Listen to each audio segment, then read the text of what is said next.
I am here at Star Wars Celebration with Simon Kinberg, who a lot to talk about here with Star Wars Rebels, all things Rebels. Season one, at the end looked to expand a lot. And looking at that trailer, would it safe to say that the world of Rebels is getting much bigger this year? Yeah, absolutely. I think the first season was about this character, Ezra, being brought into this kind of small unit, and it doing enough to get the attention of other rebel cells around the galaxy, and then higher up on the Empire food chain as well. And so the second season is really seeing the expansion of the rebellion, and seeing the response from clearly Vader and others in higher positions of authority. Yeah, so let's talk about that because you're bringing in the big guns. You guys were saying in the press conference. I mean, the thing about Vader is he is so dangerous, and so how do our heroes sort of deal with this level of threat? Well, it's something you have to be careful of when you're writing the character, which is he cannot fail too often, Right. Because anything we would ever do to undermine his power would be to really betray the character and betray the original movies, which none of us want to do. So we're very careful about when we bring him in, what those conflicts look like, how our characters potentially survive those conflicts, which has a lot to do with what he wants out of those confrontations.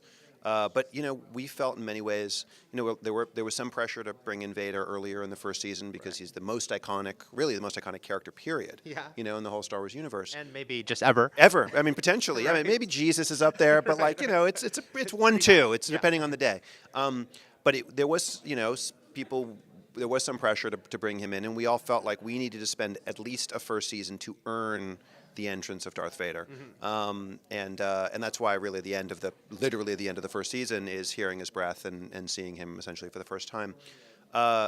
So yeah, I mean he's very present in the second season, but there are still other villains that are introduced that you also saw in the trailer who are new villains, and some of the continuing antagonists from the first season as well.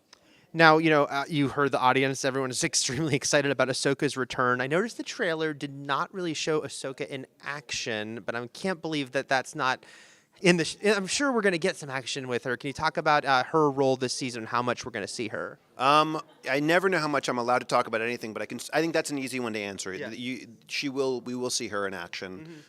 We will see her as part of the Rebels that we know, how she integrates into that group. And some kind of key relationships between her and some of the members of our little rebel family. But yeah, I mean, the response to her was great, but we'd already given that away in the season finale of season one. The response to Rex was, I know what a big deal Rex is, and I have two kids that were really raised on Clone Wars. Dave had said, you don't know how this is going to be really explosive. And I was like, I get, okay, I mean, it's a big character, I know. But, we put Darth Vader in the end of the first season. That's a big deal.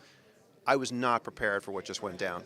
Like the level of insanity, the decibel level of response was beyond even what Dave had warned me about.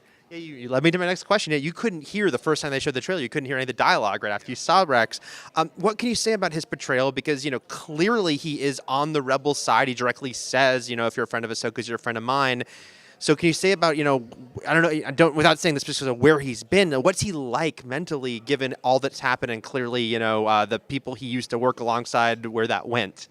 Well, I don't know how much I'm allowed to say because even just putting him in the trailer was a big decision, obviously. But I will say that he is also an important part of season two. It's not like a cameo. He is a recurring character in season two, and there's surprises in terms of where he fits into the world and how he's gotten to this place. And one of the things that's really fun is how he interacts with our rebel crew. That there isn't just a sort of easy clicking him into the group. That there is friction, specifically with Kanan. There's some real conflict because of Kanan's backstory and history, and we explore that. We hit that head on, and that's in some ways one of the new central relationships of the show, and how Rex also influences Ezra.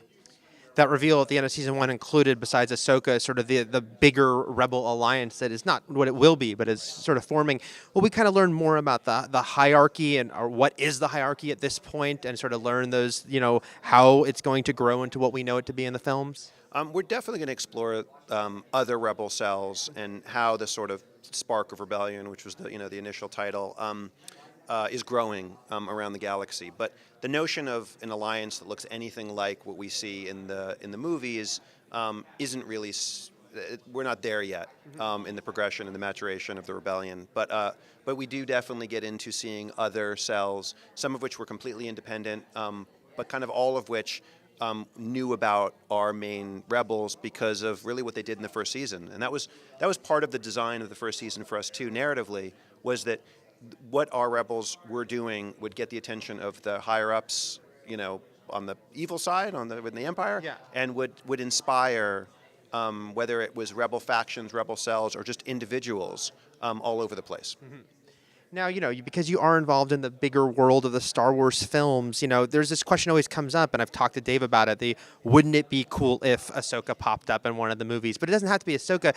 All these characters, do you think we could get to that point where someone we meet on Rebels can eventually, there's a lot of movie possibilities now, kind of make that leap into live action? Well, it'd be awesome. Yeah. And there is the way that Lucasfilm works now is there's this incredible integration between all the different media, and that's not just features in TV. That's comic books, it's video games, it's novels. It's a kind of incredibly small group that oversees a ton of material. And there's real integration. And it's not from a place of like product integration or anything cynical. It's actually just from a place of wanting to tell this massive, epic, sort of biblical story and make sure that all of the different pieces and all the different chapters of it are informed by each other and informing each other. So the story is getting bigger and bigger. It never feels like things are separate. So yeah, I mean, is the potential for an animated character to end up in live action there? Sure, and obviously live action characters have ended up in our animated show. Yeah. So they're in an ideal universe, which is kind of the way they've been playing now. We would see it go in the other direction, that animated characters could come to life.